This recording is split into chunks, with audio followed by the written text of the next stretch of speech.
and welcome to episode 8 of the Sunday League Pundits show with myself, Stretch.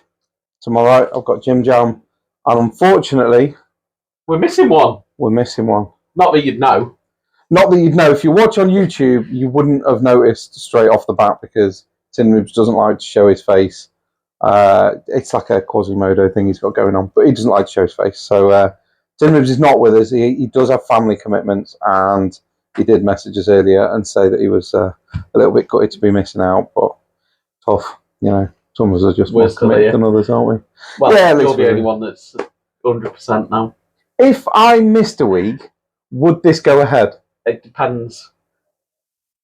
On what? Probably not. You've got all the equipment, so it'd be a bit interesting, wouldn't it? Oh, it would, yeah. I wondered about that earlier because I thought, well, you both missed one now. Obviously, genuine family reasons. I thought, oh, wonder if it'd still go ahead if I wasn't here. Be interesting. Anyway, I want to start off by giving our sincere and best wishes to Tom Locklear, who collapsed for Luton Town. Yes. Horrendous thing to happen to anybody, and I hope with all our hearts he gets better very, very, very soon. All the best, Tom, and a speedy recovery, mate. And the fact that it's twice as well. It's a real shame. Yeah, that's absolutely gutting. He must be distraught, really. It's just horrendous. One thing I wanted to point out, I know we're still in the intro, but one thing I wanted to point out was about Lauren James. Now, by all accounts, she's been getting a lot of racial abuse online, which, if that's the case, you're all fucking idiots. Or if you're having to go at her because of the colour of her skin, you're a dick. It's as simple as that. Now, if you're giving Lauren James shit because she's an animal on the pitch, then she fucking deserves everything she gets. I don't know if you've seen her lately, but she had that moment of madness in the World Cup. And I think that... And the other day, when Chelsea played Arsenal... more than the punishment that she was. When Chelsea played Arsenal, the Arsenal player, whose name escapes me at the moment, I should have done a bit more research before we started, but there you go, picked the ball up. And after she got the ball in her arms, Lauren James stamped down the front of her shin and onto her foot. She's an animal, and she deserves everything she gets. Not the racial abuse, that's fucking ridiculous.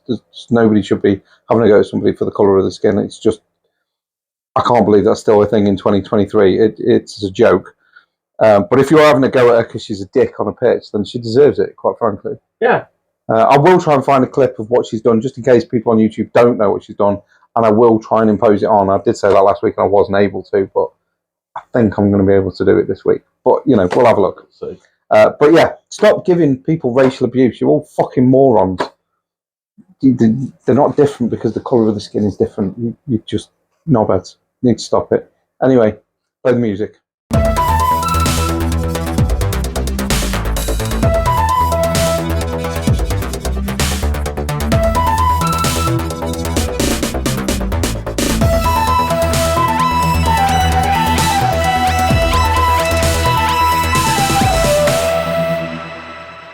Okay, so the week's events. I know there's been a lot of events again this week. There's a lot of games around Christmas. There is a lot of games. Liverpool have just had a yellow card as we're speaking. There's an event. Yeah, okay. On Tuesday, we had PSV 1, Arsenal 1. Arsenal were not clinical enough. Kirill had a goal disallowed, which...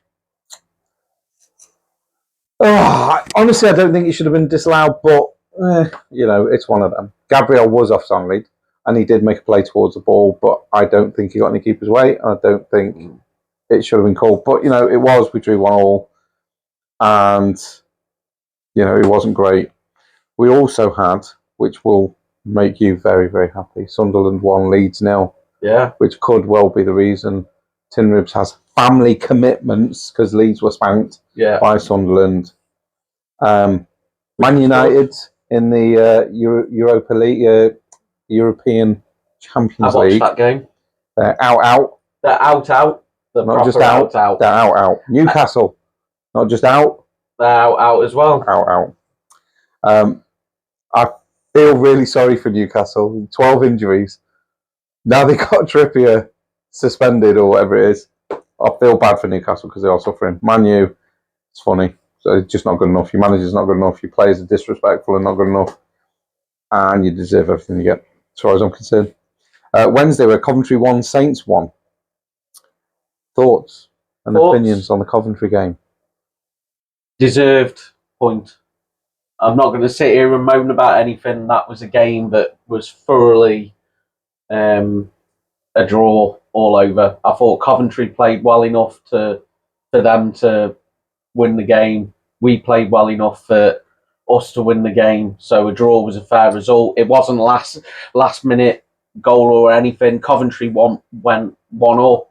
We got an equaliser, which was great, Samadozi. And then it was just chances for both teams. Sometimes Coventry were there. I'd say it was a bit more of an off day. It wasn't the usual Southampton performance that I've been used to seeing. Well, I have to say, games. Because it was on the Wednesday, not the Tuesday, I watched it because Arsenal weren't playing at the same time. Yeah. And I have to agree with everything you've said. I saw it as a very healthy draw. I thought nobody should feel completely screwed over by it being a draw. And yeah, I thought it was quite an even game. Yeah, I'm just quite 50-50. I'm not going to moan about anything. I'm not going to moan about ref or anything. I'm going to say I don't remember seeing any decisions where I thought, "Oh, that was horrendous." It was all quite fair and quite even. And yeah, I thought that was quite good. And yeah, I agree with everything you've got to say. Royal Antwerp beating Barca 3-2 on the night. That was a bit of a shock. I wasn't expecting them to get beat 3-2. Everything was decided in that group already. I get that, but do you want to get beat by Royal Antwerp? You'd put a bit more effort in, wouldn't you? But like you skip back to your game, everything was decided in your group as well. I suppose. And I mean, yeah, that's a problem when things mattered. So, like seeing that Newcastle group, that was kind of interesting because Newcastle. Although I was watching the Southampton game because that was on, but I was watching the build-up and I was flicking the score just to see how Newcastle were getting on. You know, they were 1-up. Yeah. PSG weren't winning. Well, good. So Newcastle for good half time, you know, they were still in the Champions League, and then things changed, and then they were in the Europa League, and then they weren't. Out. I saw that goal. Our game finished 1-1. Flipped it over. AC Milan scored because when I pressed the red button. Oh, you're the one that Newcastle fans can blame then. Yeah, if you want to write it on. Yeah. Sunday League Pundits at outlook.com if you want to complain at Jim Jam for that. Thursday we had West Ham 2, Freiburg 0. West Ham finished top of their group with 15 points. Freiburg finished second with 12. What an interesting fact. They were very English good. Sides, West Ham. I'll even go all the British sides that stayed in the competition came top of the group. They did, because Brighton also finished first by beating Marseille 1-0, and they had 13 points. Marseille finished second on 11, so they actually overtook Marseille to win the group. Villa won their group. Brighton, I have to say, are a very good side. Very good side. They did play well. What else have we got? Rangers 3-2. Rangers finishing top of their group. Brilliant. I'll be honest, I didn't see that coming because they normally struggle in Europe. Genuinely, it's not just Scottish football, blah blah blah. It's not. I genuinely didn't think Rangers were going to do quite as well as they've done. 11 points, finished first. I think they did really well. I've got nothing too bad to say about Rangers. I think they played really well. I'm on the Rangers side of the Scottish duo. Maybe because of Gaza. Gaza being one of my favourite players. I'm on the Rangers side, but mainly because I was desperate to be a striker as a kid, and I loved Ali McCoist. I thought he was a great striker. He's great. And he's the reason that I was not a Rangers fan, but if I was to ever watch Scottish football, I'd want Rangers to win. And I believe they've won the League Cup first time since 2011. It has been a very long time. I know that they were 1-0 up in added time as I got out the car. So it wasn't over when I got out the car to come here, but it was pretty much over. So congratulations to Rangers on winning the League Cup. I'll put it out there, and I might have put a fool. You've got to hope they've actually won it now. Yeah. What else have we got? Right. this is what I wanted to do, and I have messaged Tin Ribs about this, and obviously I'm not sure if I've got a reply yet because my phone is currently recording us. I want the three of us to do a prediction game between now and the end of the season, and the loser has to do a forfeit chosen by the other two. I.e., I'll use him because he's not here. If Tin Ribs loses, we can go, all right, you've got to sing like a virgin. We record it and put it on YouTube. We might block his face out or whatever, but we'll get him singing like a virgin and put it on. That kind of thing as a forfeit. You up for it? Interesting. Yes. That tells me you're up for it because it's interesting. I have forgotten my pen, but we will write them down afterwards. Right, so we've got, because there's three of us, and because we support three different teams, I figured what we'd do is we'd do the guessing game, the predictions game, on them three teams. But on a week where you play Leeds, I'll choose a random game that we have to guess as well. I don't like doing our own teams. That's why I've done it, because I know neither you or Tin Ribs like doing it. And to be honest, I don't particularly like going on Arsenal either, because it's generally wrong, and then I feel like it's my fault when it goes wrong. Yeah. And I don't like it. But so I really don't like. I don't bet on Southampton games. I don't put Southampton players in my dream team when they're in the Premier League because I feel like it jinxes it. So, just put yourself down for a defeat every week, then. And then I'll be happy anyway. Although I'll be heading for a forfeit, hopefully. There you go, you see. You'll want the forfeit, then. Because you'll just want to be wrong every week. Right, so Leeds Ipswich. I've got to be honest, I think Leeds are going to struggle. Although they do play well against teams that are better than them, you know. In a way, I'm kind of hoping that, although you're skipping to the next games, you've not even spoken about the weekend games. You've skipped to the next game. And I obviously haven't written them down. Who did you both have at the weekend then? I don't think I've written them down, have I? So we'll go and actually talk about the weekend's events. Go on then, give me the weekend's one. So we have had... I've missed them out. Leeds played Coventry, who we just played. Right, okay. And it was the same result. It was a 1-1 draw. Which is very good for Southampton, because Leeds lost and then drew. Yeah. So wow, yeah, that would be really good for you guys then, because you've drawn and you won, didn't you, yesterday? And we won 4-0 against Blackburn yesterday. Yeah. Which was usual service resumed. Now, dominant in a game. When I looked at that game, were you not the two highest scorers in the division? And I thought this is going to be quite a high-scoring game. I wasn't expecting it to be high-scoring one way. Some Blackburn got a lot of goals or something. Blackburn have scored a fair few goals, and obviously we managed. I was expecting like a 3-2, but we played our usual game where we dominated possession, we passed it round, we scored a goal. Then they had a player sent off, which was a moment of stupidity for their player. Yeah, he was on a booking, and then that's right. Yeah, and then there was a Didn't foul, he kick and the then ball he away? Kicked the ball away and got sent off. That has got to be the most ridiculous way of getting sent off. I think it's great. I mean, great for the opposition. But the thing is his manager now should lose a month's wages. Yeah. Just for being childish. Yeah. I mean, you're on a yellow and then you petulantly boot the ball away, knowing you're going for an early bath and your team is going to struggle without you. Absolute joke. And I think any players that do that are just ridiculous. So then we scored another. Insane. We scored another 2-0. Then we had a penalty. Embarrassing. Charlie Alcaraz, you should be embarrassed by that penalty. It was absolute dog shit. I thought it was quite entertaining. You saw the Panenka penalty. I saw most of it until it went into orbit. I missed that bit, but I saw the first bit. Yeah, that's just dreadful. Now I know he did score the fourth goal, and they say, "Oh, we made up for it." Sorry, that doesn't make up for it. You will have always taken that penalty like that. Yeah, don't. In fact, you won't get another penalty probably because somebody else is going to take it. You would hope. And I was pleased that Seiko Mara got a goal as well. I can imagine you're pleased if it was all your players get a goal. Really. And I was saying to Dave, who was out in Chester with yesterday, while the game was going on, and I was like, I'd love to win this game like 4 or 5-0. Because we need some goals, especially now we've got players sent off, because our goal difference is far weaker than the other three teams above us Makes a big by a difference. good before that game, a good 10 goals. Yeah, it makes a big difference.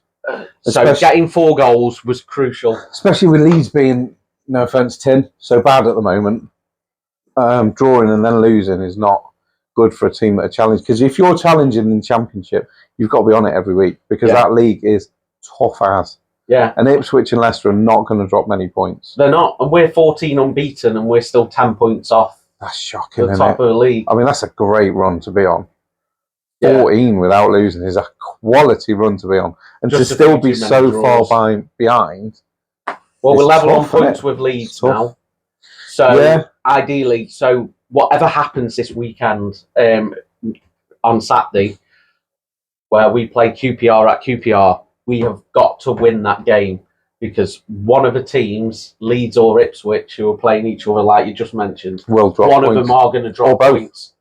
So in an ideal world, I do not want Ipswich to win that game. What you want is a boring 0-0, really. Ideally. Would be good because we gain on both teams. Or Leeds to win because we'll just stay level with them, but then it closes that gap for both us and Leeds to be 7 points behind. Yeah, I see. I think personally, if I was you, I think I'd rather the draw. The draw. But we have to win. If we don't beat QPR, whatever happens this weekend is pointless. Wasted. Yeah, the last thing you want to do is waste. So we've got the Arsenal game, and they played this afternoon. And at half time, we had 15 shots in the first half. And Brighton had none. Can I just point out, right, that Raya had 3 things to do in the first half. One was catch a ball, which he nearly didn't do and dropped it into a Brighton player. One was kick the ball out in the 10th minute, and he drove it straight to Brighton. And the other was kick the ball out, and he mishit it and managed to find one of our players. Yeah. The guy's shocking. The guy's shocking. So it's a good job they had no shots. It's a very good job. I was sat watching it with Zach, right, and I said to Zach said, "Oh, they've not had a shot on target." I said, "Well, I know that because they haven't scored."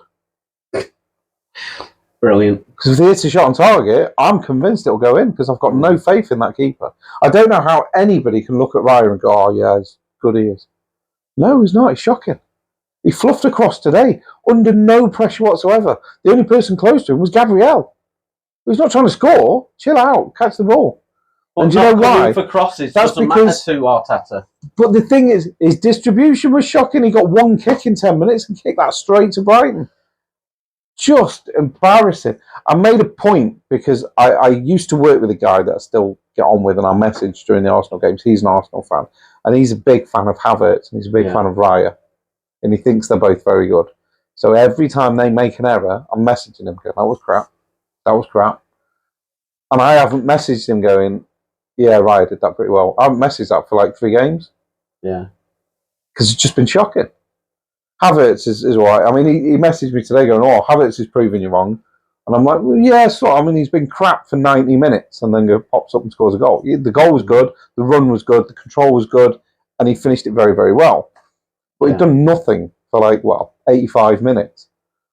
So let's not get too carried away in saying that he's, the next coming or the next Messiah or whatever, because he was all right and then scored a good goal. Fair play to him. And if he carries on putting the ball in the net, then I'm all happy with it. But I don't think he's. And I think the problem on the ride from this, like Ramsdale played in midweek, we didn't really have anything to do, so he didn't really get the chance to even show Arteta, I'm number one. The way I see it is, when you've almost won the league with a goalkeeper, does he have anything to prove to you? Because the only reason we lost the league, and I'm convinced of it, is because Saliba got injured. And Gabriel is not as good as people think he is. So when he's without Saliba, who is a Rolls Royce, then we struggle. That's not Ramsdale's fault. So when you've damn near won the league with a goalkeeper, does he have anything to prove? Why have you just dropped Raya straight in when Ramsdale almost won you a trophy, won you the league? Yeah, I don't necessarily think it's I don't think it's a goalkeeper that wins titles and wins. No, but they lose them. Yeah, they lose them. Yeah. And the reason we're not clear at the top right now is because Raya has dropped us points and thrown the ball in the net and given it to the opposition. Yeah. So we may not win the league because of Raya, but we damn sure could lose it because of him. And Yeah. that's what's frustrating for me as an Arsenal fan. Yeah. And what's more frustrating is Arsenal fans online defending him. Fucking stop it. Stop defending him. He's shit. Stop it. Like I know Tim posted in our group today about Sam Byram, how he's kind of essential, how they've not won a game when he's not. Yes, apparently, what is it, 6 games Six without games, him? yeah. And they've Lost or drawn. Lost Lost one and drawn 5. 4 or 5 or something, yeah. And then out of the 16 that he has played, they've won 12 and drawn 4 or something. Something like that, wasn't it? Or they've won 12 out of the 16 that he has played. Which, if that's the case, then my comment back to him of one-man team is relevant, quite frankly. Because if you can't win without him, then you're a one-man team, aren't you? Which is, I don't mean that. Don't get all pissy, Leeds fans. I was only joking. It's just a wine tin result. The other game, another game today, a team that I briefly want to talk about, actually, and that's going to be Villa versus Brentford. Villa-Brentford. Now, Brentford were 1-0 up. Yeah, I was happy. Then they had a red card. Yeah. Brentford. And then Villa went on and won that game 2-1 today. Quite comfortably in the end. And that's 10 wins out of 13 Premier League games, I think they were saying on the radio now, which is why they're second in the league maybe now. I think they're second in the league. They were second before Liverpool got this point that they're currently on in the 47th minute, drawing 0-0 with Manchester United. Yeah. So I'll talk about Villa. So Villa, definite title contenders for me. I agree. And I think they've got a top manager. I know that. I agree. I agree wholeheartedly. He wasn't there very long. I don't think he was suited for Arsenal. Yeah. And I think anybody coming into Arsenal was going to get battered after Wenger. So I'll talk about Villa's core a bit now. So I'll go with the goalkeeper. I know we say goalkeepers don't win stuff, but Martinez was one of the reasons Argentina won a World Cup. I would agree with that as well. Reason. So they've got one of the best goalkeepers in the world in that. They have. So that helps. In front of them, they've got a very good centre-back in Pau Torres. And I think it's, is it Mings at the moment as well, in front of him. So Villa have got a good core centre-back partnership with a goalkeeper there. So there's not going to be much going on. Then I'll go with the most, and then we'll go up top now, because I want to save one player for till last that I speak about. So I'll go with Ollie Watkins. What a fantastic striker. He knows where the ball, back of the net is. So if he gets his chance, he will take yourself, it. He's the one I want Arsenal to sign, not Ivan Toney. I want Watkins. Then they've got speed on the wings. Yes. They've got some of the fastest players. And they're good as well. They're not just quick, they're good. Diaby and... You get, it's like, who's that guy that played for Wolves? Traore. Yeah. All speed, no end product. Yeah. But Villa, when they go forward, the crosses are good. The decision-making's good. And they can do it off the bench as well. They've got an extra one on the bench that then creates that. So their front three, very good. And then I think the most important factor of that team is the captain, John McGinn. He's amazing, isn't he? Let's be honest. And he reminds me of what is lacking in the modern game now, and that is the strong leadership captain. Because I imagine he goes into that dressing room and he takes no shit off the pitch.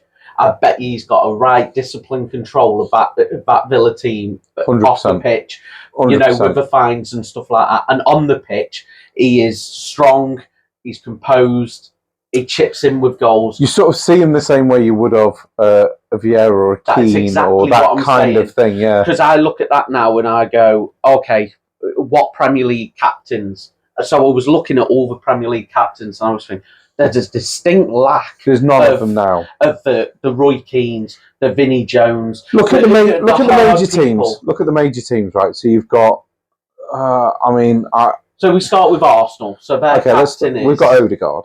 Right? Odegaard. Now, if you want to go lead by example, he is superb. He chases down. He runs till he gets brought off. Yeah. He runs himself into the ground. He works really hard. His passing's good. His vision's good. His shooting's good. Do I see him giving someone a bollocking? No. I don't. So that's lacking. I can see him going up to the ref and trying to defend his teammates, but I can't see him grabbing somebody by the scruff of the neck and going, get your can act together. I can't see it. I can't see it. So I go to Chelsea. So their captain's currently Reece James, who's constantly injured. I don't see him as I think he's a token. I see leader. him as, and I don't want this. Try and word it a bit different. I see him as the Joker. Yeah, he's been someone there. He's been there the longest. Yeah, I could see him as someone that would go. I was going to call him a clown. That's what I was trying to think of, because that's a bit harsh. A Joker. He'd go into the dressing room, crack jokes with everyone, have a bit of a giggle, maybe dance around the dressing room. That's how I see Reece. I could be completely wrong. It might be different, but that's how he comes across.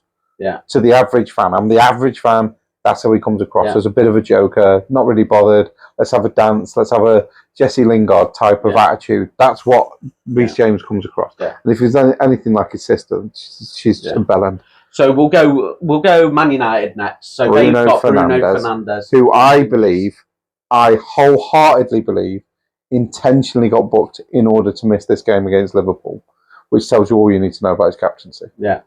Can you imagine Roy Keane? I can see Roy Keane getting sent off in the Liverpool United game. Oh, no problem. Let's go break someone. He'd probably be suspended for this game if he got suspended for this game. But I don't think he'd have done anything to not play. I think he'd have been extra careful the game before. Yes, but I think Fernandes intentionally I think he'd get another ban.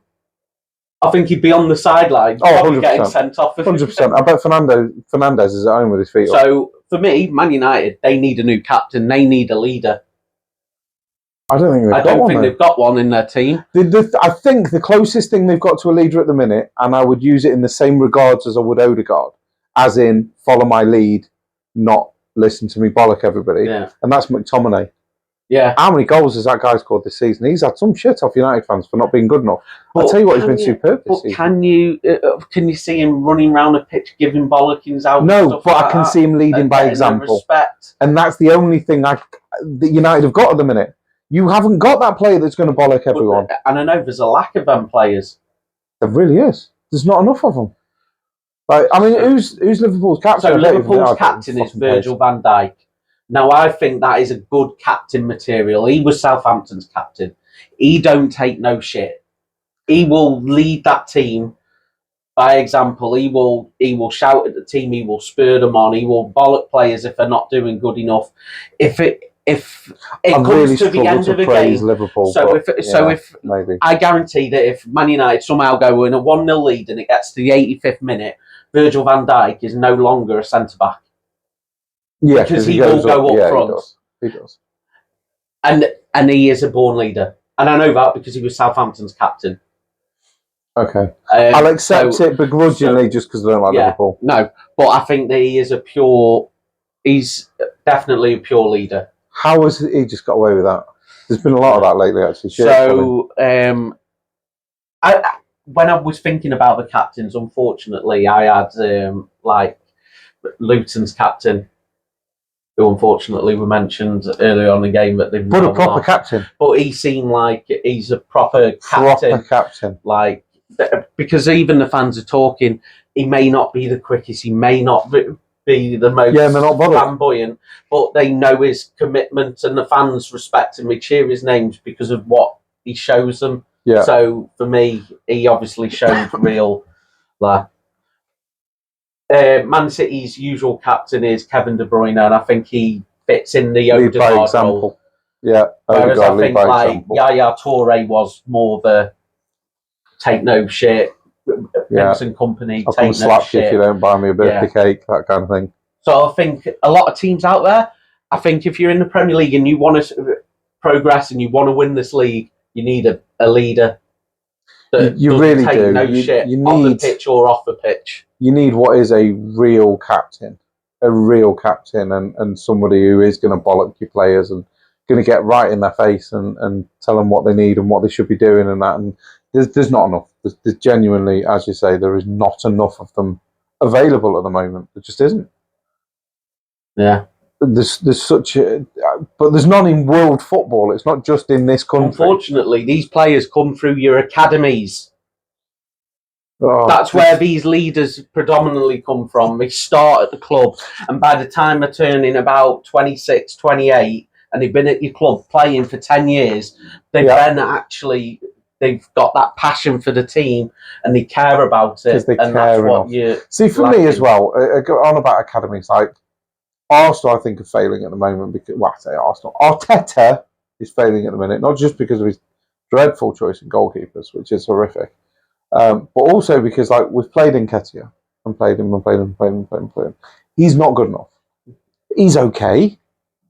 He's decent, but he's not great. And to win stuff, you need a great striker. Yeah. We don't have a striker at the minute. Nketiah's the only striker we've got. And he's all right. He's decent. That's not good enough. Jesus is a striker. He's not. He's a forward. And as a striker, there's a big difference between a striker and a forward. That's like saying you've got Ian Wright and Dennis Bergkamp. Yeah, okay. They both played up front. They both played in that 4-4-2. Two very, very different players. Bergkamp was a forward. Wright was a striker. And for me, Jesus is a forward. He's not a striker. What would you class Thierry Henry as? Striker. Even though he comes off the wing, so he was kind of a forward. Because he was greedy enough to be a striker. Yeah. And he found the net enough to be considered a striker. I was just intrigued just because of the position he played. Yeah. I mean, I do agree with that. And Bergkamp was the forward that then supported him. There's not many out-and-out strikers in the game. No, Haaland, really. Højlund from United, I would see him as an out-and-out striker, albeit he probably needs a little bit of time to bed in. Núñez, I think, is meant to be an out-and-out striker, although, again, he's all right. He's not, I wouldn't say he was world-class, although Liverpool probably would.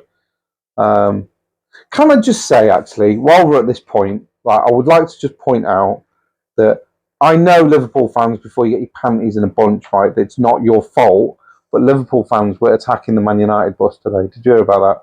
No. Throwing bottles at the bus window, a coach window, sorry, and they've shattered the coach window. Liverpool fans. Do you know, like they did with City, but it wasn't their fault, and the same way they attacked Juventus fans. You're all scumbags, and this is why we hate Liverpool. We hate Liverpool fans. The club, fair enough. The fans, you're all arseholes. Honestly, you let yourself down. You let your club down. You're an embarrassment, and we will never like Liverpool. You're taking the rivalry too far. Too much. Too much. How many of them United players actually support United? Rashford. Yeah. Who are they having a go at? Højlund's not a United fan. He doesn't give a shit. He's just getting paid to be there. Ten Hag doesn't support United. If he gets sacked tomorrow, he just goes somewhere else. He's not bothered. Yeah. What are they attacking? None of them are staunch Man United. Maybe McTominay, although he's not even English, is he? Yeah. And then you've got Rashford. Rashford is the only one, as far as I'm aware, there's an out-and-out, I love Man United and they are my club. Is he? And even he doesn't give a shit anymore, because the way he's playing, he looks like he's not bothered either. No. So who are Liverpool actually attacking? They're doing it because they're just violent arsehole thugs. And I don't care. I think that's why Man United aren't absolute animals anymore. Absolute animals. And this is why the world hates you. So yeah, I just wanted to get that in there. Yeah. So I think on that note, we should probably take a break. We've got one more game to speak about. Have we got another game? Palace and Man City. Man City have won 1 in 6, I think. They beat Luton. Well, Man City started that game because I watched a little bit of it, highlights and that. So I watched Man City do what they do: attack, get a goal, attack, get another goal, attack, and then Palace went and scored one of their few attacks. Didn't they have 2 shots on target, Palace? In the whole game? Maybe 3. And then obviously they got a penalty and they scored it. And then Man City haven't. They're struggling. They're struggling. I don't care. When the only team Man City have beaten in the last 6 matches is Luton, and that wasn't convincing. No. They're struggling. I don't know why. I don't know what it is. I don't know if it's Rodri and De Bruyne that not being there permanently is making them struggle, or what it is, but something's happened at City. Personally, I think it's the hangover from finally winning the Champions League. They've finally done the one thing that they were so desperate to do, and the whole club has just taken a massive, deep breath out and relaxed a little bit. That's how I feel. I don't know whether that's what it actually is or not. It's interesting that one pundit came out and said Jack Grealish doesn't score enough goals. Hasn't he scored? And now he scored 3 and 3 and something. Is it 3 and 3 or 4 and 4 or something? That's a big middle finger to him, isn't it? Yeah. I can't remember what pundit it was, so I'm not going to say because I might get it wrong. I have got an idea of me. Probably Gary Neville, I imagine. No, I think it was as soon as or something like that. That one's. But I'm not sure. But yeah, he has done very well. He has done very well. Good Jack Grealish. Great player though, and he's always been a great player. And yeah, he struggled a little bit at City, but the way City play and the way Villa play was so different. Because at Villa, it was just go out, Grealish, just do what you do. Just do what you do, take control of the game, and run things the way you want to run them. And then at City, it's you do as you're told. You do this and you do this and you backtrack and you've got to do your job. And the change in that must have been so big for him. I'm not surprised, to be quite honest. Yeah. But yeah, so I'm quite pleased as an Arsenal fan that City is struggling, or they are struggling. So yeah, we're going to take a little break then. Yeah. And we'll see you in a minute.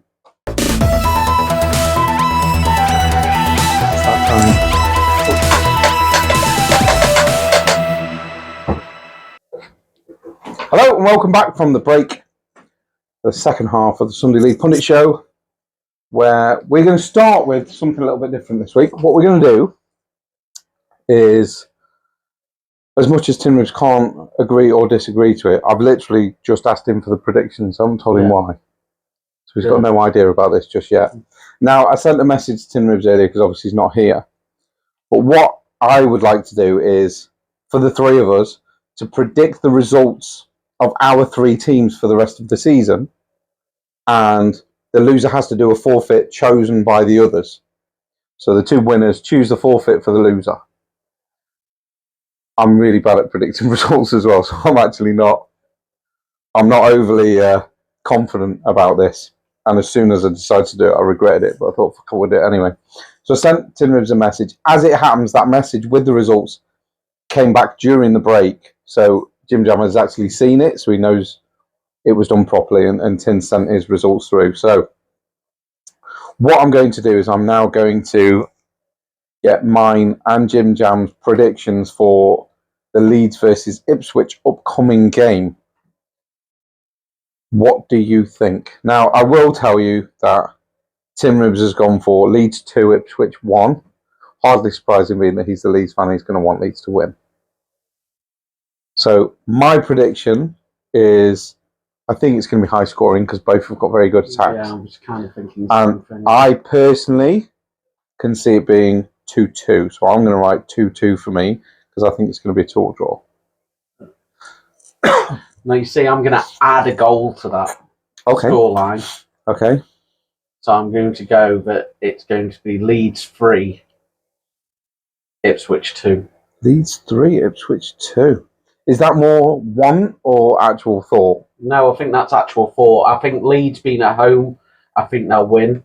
Okay. I think Ipswich have got goals in them as well, and I think Leeds predominantly score goals. So that's my theory. Where you went 2-2, I was kind of like, yeah, 2-2, that's the kind of result I want. But I think that with Leeds winning, I think that's where they get that extra goal. Okay. No, that's fair enough. That's fair enough. Right, how it's going to work, by the way, is if you get the correct result, we're going to get a point. And if we get the correct score, then we're going to get 3 points. Add them all up at the end of the season. Whoever's got the least does a forfeit.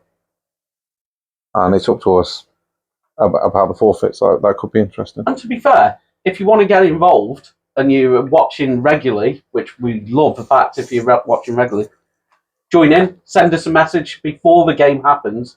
And if you're involved every week, we'll add you to the... Yeah, if you want to email in with your predictions, then we're quite happy to add you to the table. And then we'll put a little league table together. I'm happy to put a league table maybe together. One of you pundits, our armchair pundits, that are going to beat us. The thing is if you guys come first, we will accept your ideas for a forfeit as well.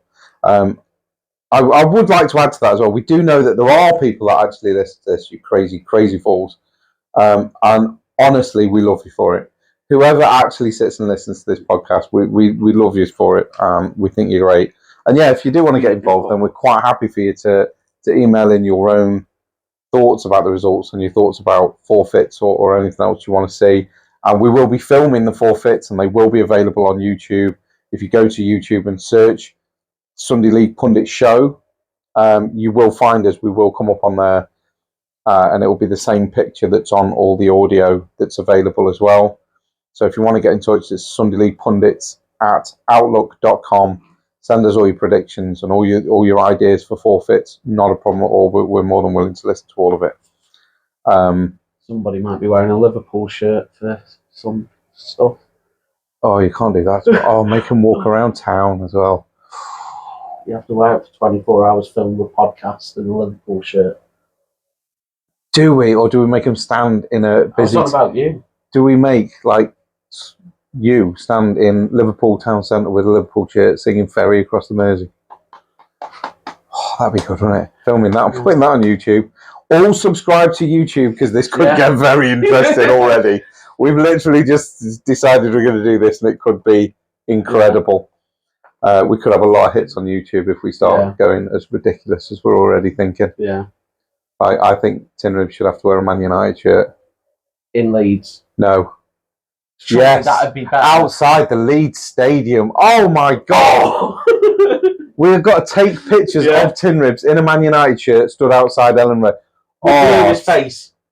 He obviously will blur his face. He doesn't really want to be on, but you'd still know. You'd still know it was done, because you're gonna. He's not as big as us two. You're gonna know it's not one of us, because he's a lot skinnier than both of us. So you'll know.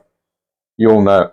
I'm really excited for this now. Actually, we could get horrendous with each other. It's going to get bad. We're going to love this. Stay tuned, people. Stay tuned. It could get interesting. Yeah. Right. So the next game we've got would be Queen's Park Rangers versus Southampton. Tin has gone what I think is quite bold. Yeah. With a 3-0 win to Southampton for this one. What are your thoughts? Because you're a bit closer to this than the other two. I really hope that Tin's prediction is right. Okay. That's what I hope. But what do you think? And what do you feel is going to happen? I hate predicting on my own team. That's why I did it. Because I feel like I jinx it. That's why I did it. But I'm going to go 1-0 to Southampton. 1-0 Saints. I think it's going to be one of them games where we'll score a goal and then it'll be like squeaky bum for like 20 minutes. I'm going to go 2-1. Same way. Saints win, but I'm going to go a 2-1 Saints win.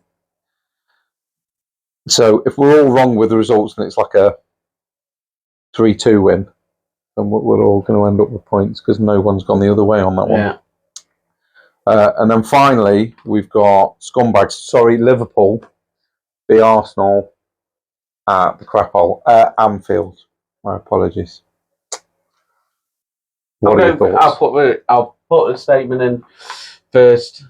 I'm going 2-0 Liverpool. You're a horrible, horrible human being, do you know that? Horrible human being. Right, you're going to go 2-0 Liverpool. Yeah. Tin has made, again, a very bold claim that Arsenal are going to win 2-1. Yeah. I'm kind of with him on that, I'll be honest. My issue, as always, is Raya. There's going to be a lot of crosses, and there's going to be a lot of high balls, there's going to be a lot of shots, and he's fucking awful. Well, Arteta says he's got 2 number 1 goalkeepers to play with, and surely that game would suit the Ramsdale more. It would suit any game we play. Suits Ramsdale more, to be honest, because he's a better goalkeeper. But I don't think Arteta sees that. So, what are you going with? As much as I don't want to, I'm going to go 2-1 Liverpool, because I think our keeper's shite, and I don't think we've got it in us to score more than he is going to concede. So yeah, I can't even write it down. I want. I can't even write it down. It's just my head. My head says I think I'm going to have to go with 2-2 just because I physically can't write down a Liverpool win. Yeah. It's just too much. So I'm going to go 2-2 and just grin and bear the point. So somebody's going to get a point in that game. Somebody's guaranteed at least 1 point because we've all gone from a different result, which I didn't expect. Actually, certainly not on the first week of it, anyway. But yeah, please feel free to get involved. We do know that we've got some wonderful listeners, and we know we've got some that listen every week. So hopefully, ones in particular. Yeah, hopefully you'll get involved. Message.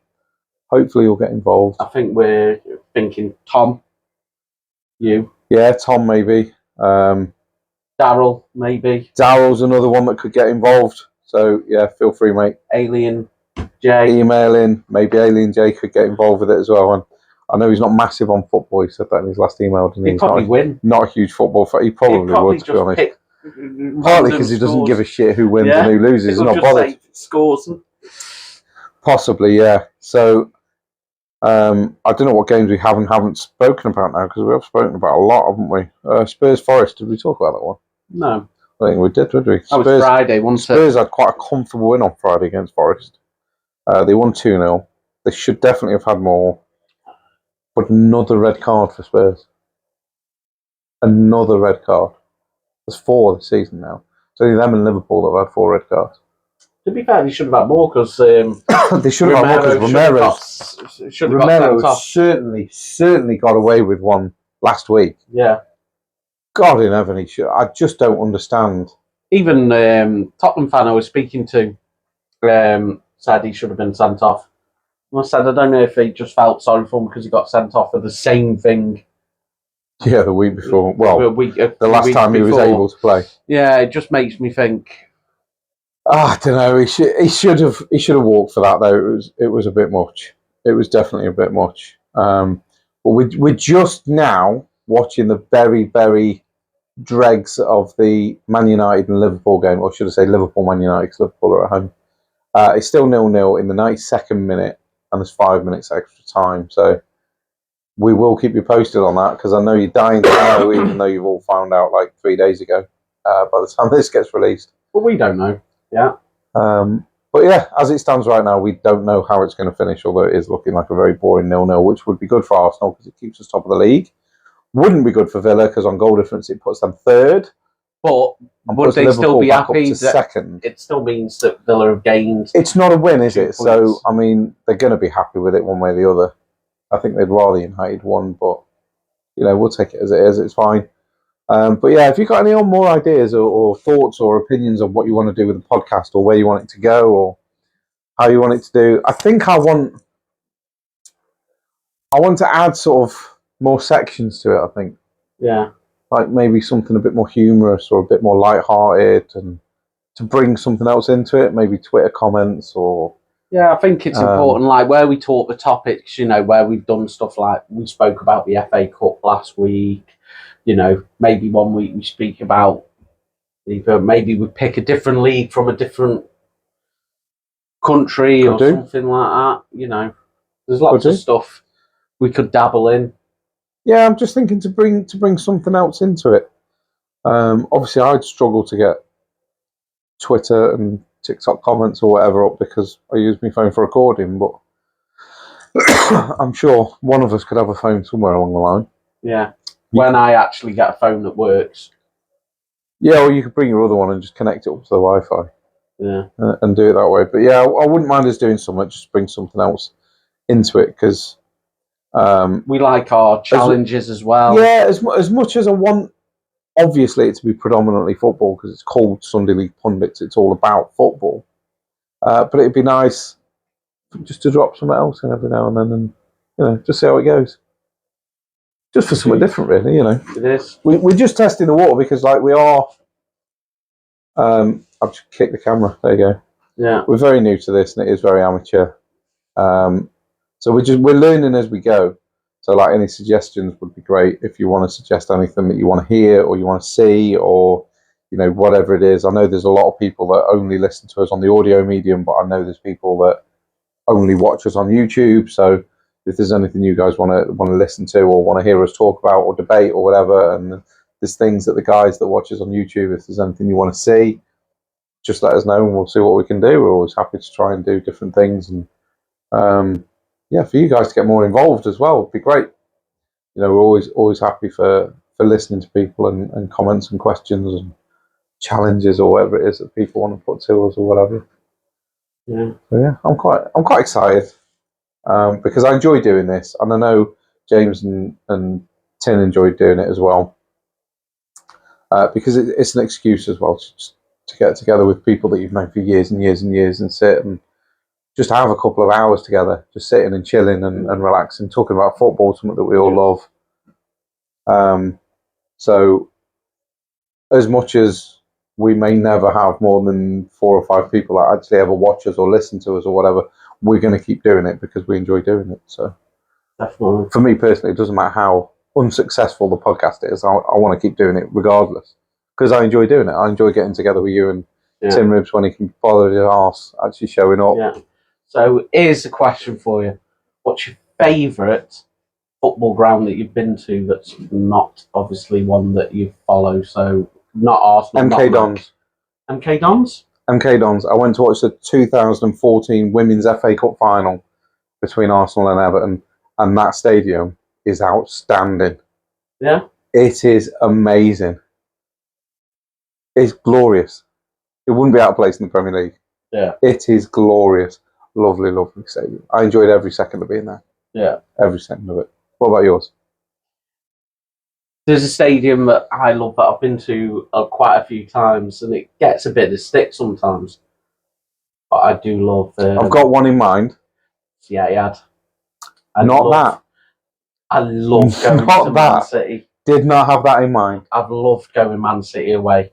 I was thinking St James's Park, I'll be honest. That was a great experience. I mean, that's got a lot of... I will talk about St James's Park because I have been there. I'll just... Yeah. I love it. I love the fact that you get I love that you get the train there. Love the fact that we've got the banter. I love the facilities there. I just think it's a nice ground. I've just always loved it. I think going out in Manchester before, there's a few good pubs around there. You get the tram to the stadium. To be fair, it's quite easy going Old Trafford as well.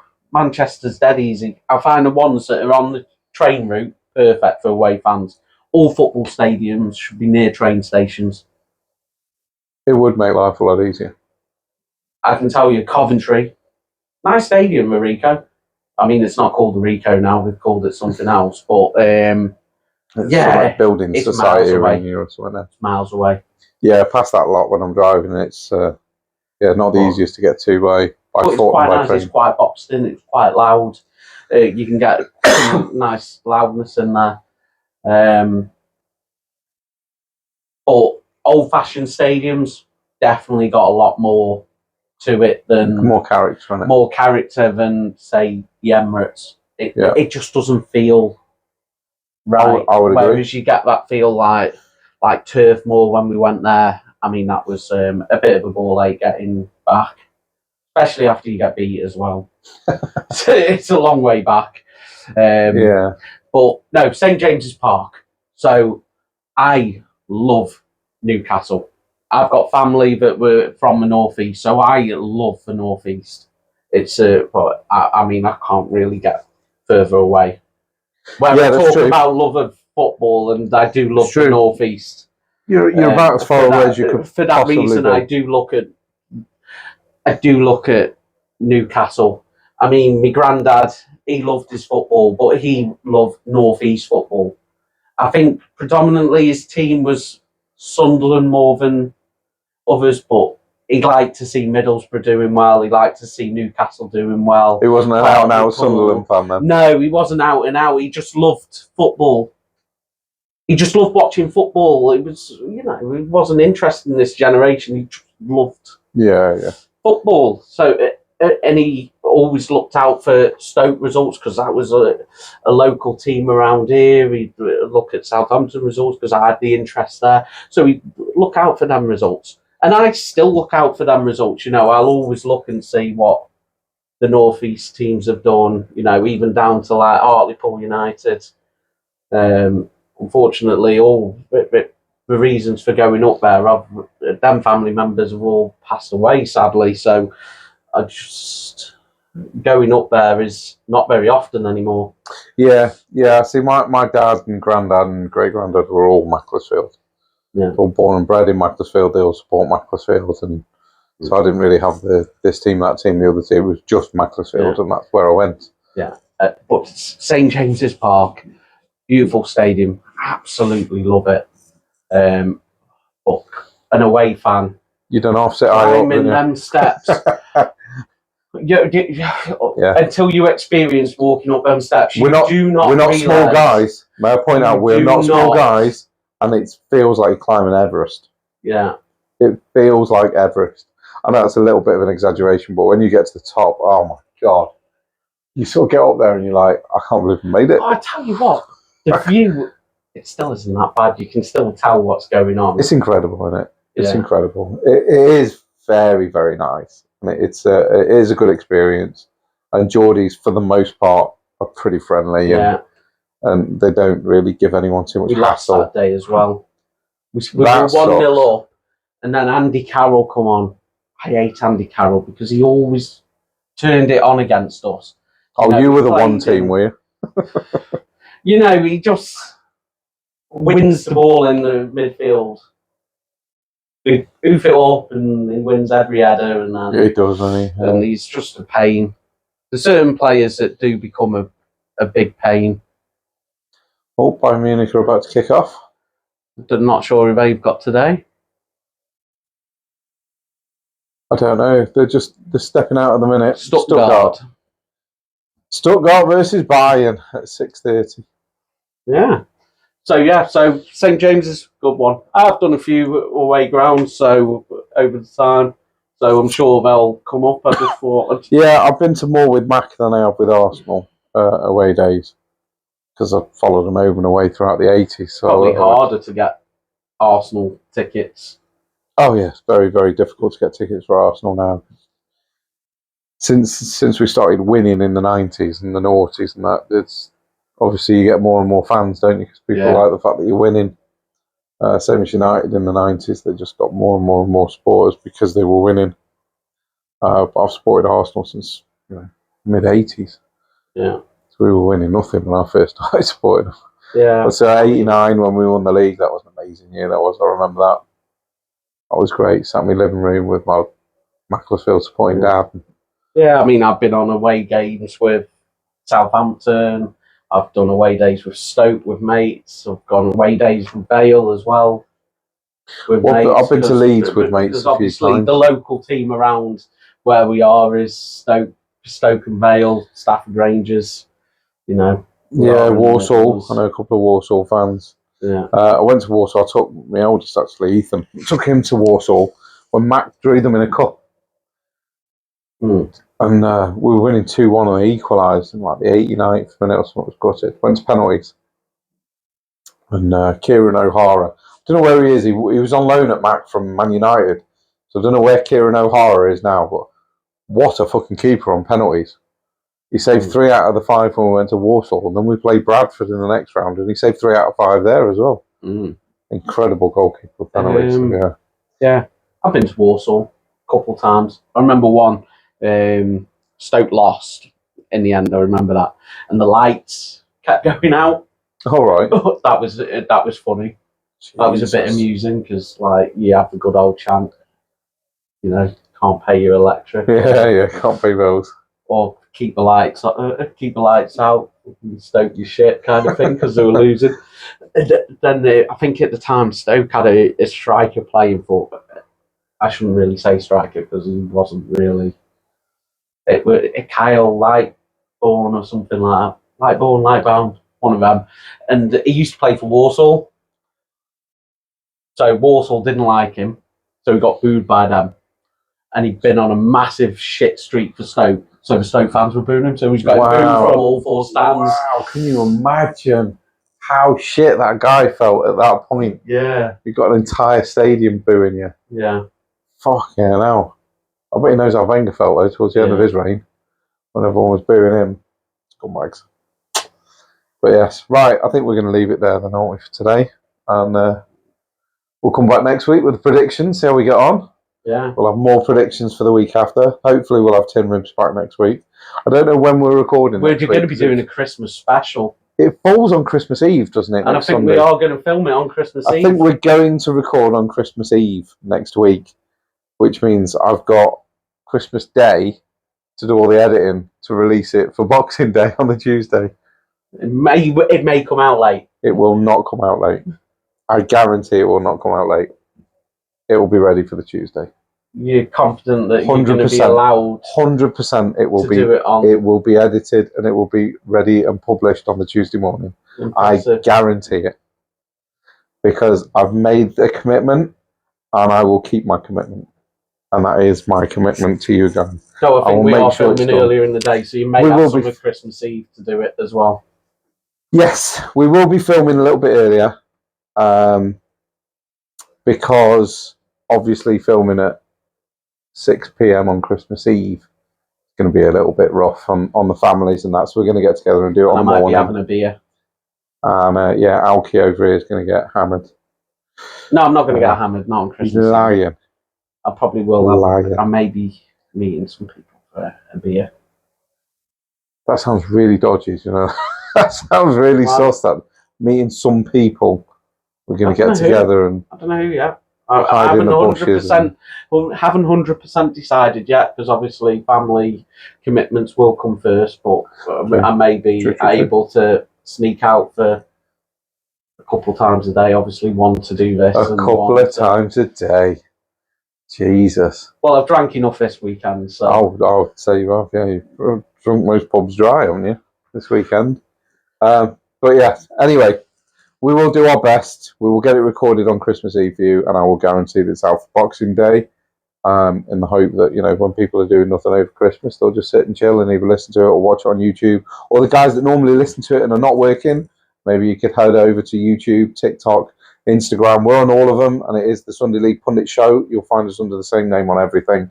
And if you want to get in touch, it's Sunday League Pundits at outlook.com, and we can't wait to hear from you. So we love you. Thank you very much, and goodbye.